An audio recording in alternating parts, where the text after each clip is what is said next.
Welcome to The Explainer. Today we're doing more than just telling a story about elder abuse, we're actually building a playbook. We're going to deconstruct one woman's harrowing experience and turn it into a step-by-step guide for strategic self-defense. So let's start with a number, $33,400. Now that's not just some random figure. For a woman named Renate Richter, that was the actual price she paid over 3 long years in a heartbreaking attempt to, well, to buy her son's love. But here's the thing, this isn't a story about what was taken from her. It's about what she took back.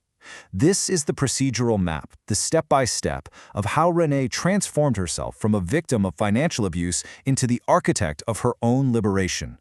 So, where did it all begin? Well, it started right after her husband passed away, a really vulnerable time for anyone. For 3 years, Renate became this unwitting financial lifeline for her son Max and his wife Lena, and she was just draining her inheritance, her retirement savings, just to keep them afloat. And we're not talking about a little help here and there. No way. Just look at the breakdown. $18,000 for their rent, thousands more for food, supplies, even a car loan that, surprise, surprise, was never paid back. She was literally funding their entire lifestyle. And what that created wasn't gratitude. It was this deep sense of entitlement. You could only imagine the psychological toll this took. Renate said it herself, "I was constantly walking on eggshells."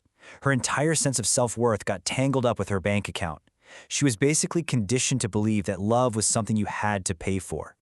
But then, one single event, just one moment, was about to blow the whole thing wide open. It was the catalyst that would expose the cold, hard, transactional nature of their relationship and shatter the 3-year illusion she'd been paying for. So Renate was so excited for her son's wedding. I mean, it's a huge milestone, and she had basically funded a lot of it. She had a $1,000 gift all wrapped up, a brand new dress hanging in the closet. She was just waiting to hear the date. So finally, she picks up the phone to call, just bursting with excitement. But it wasn't her son who answered. It was her daughter-in-law, Lena. And what Lena said next, well, it changed everything. "Oh, we already got married yesterday. We only invited special people." Just, wow. That level of calculated cruelty, that was it. That was the turning point. In that one awful sentence, Renate finally understood she wasn't family. She was an ATM, and you don't invite the ATM to the party. So after a week of just trying to process this incredible betrayal, Renate made a choice. And this, right here, is the first big move in the survivor's playbook. She consciously decided to shift from emotional pain to objective, decisive action. She was no longer a victim. She was a strategist. And her new resolve, it was about to be tested almost immediately.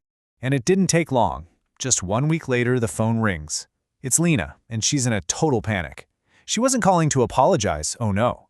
She was calling because the money had stopped, and now their rent was 2 months overdue. And this is where we see the next play in our new book. Renate took Lena's own cruel words and turned them into a shield. "Lena, didn't I warn you that I only help special people?" Boom. With that single sentence, she drew a hard line in the sand. She seized back her power, her autonomy, and cut them off financially for good. So the money's gone. What do Max and Lena do? Their response was swift, and it was sinister. They escalated right past emotional manipulation and went for a direct assault on her very personhood. Get this, Renate comes home one day and who's in her house? Max, Lena, and a lawyer.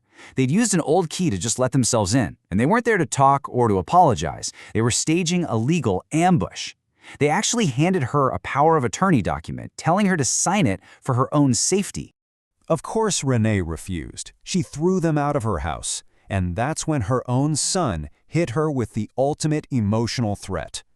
But Renate's reply, it just shows how completely she had transformed.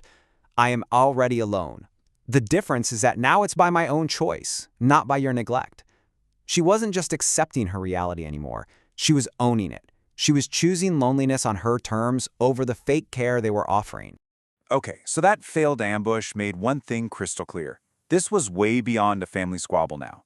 The battle lines were officially drawn, and Renate knew she couldn't fight it by herself. And this brings us to a really crucial part of the playbook.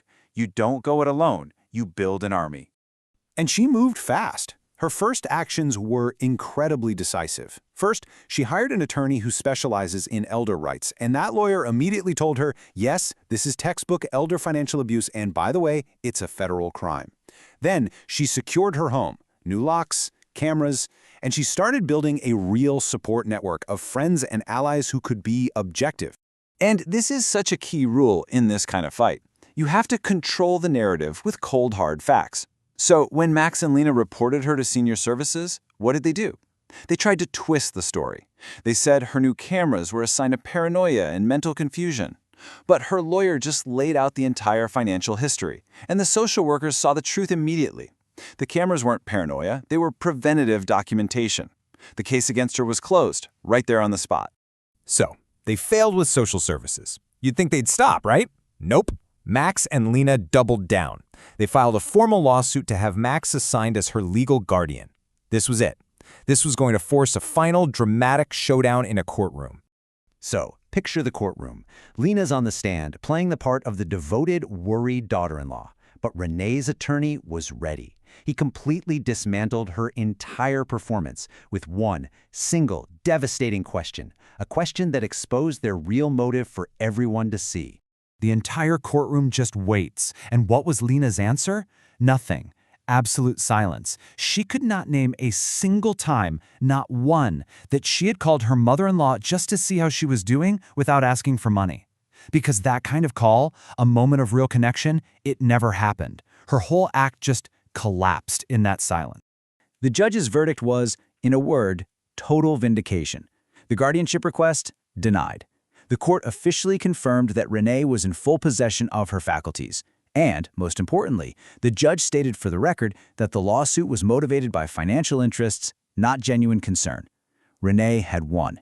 She'd won back her life, her freedom, and her dignity. So what happened to Renate? She sold that house, moved away, and started a brand new life, one that she filled with art and travel and real purpose. Her journey from being a financial enabler to a fierce self-protector is such a powerful lesson, isn't it? It shows us that our value is just not up for negotiation. And it leaves us with a really critical question to think about.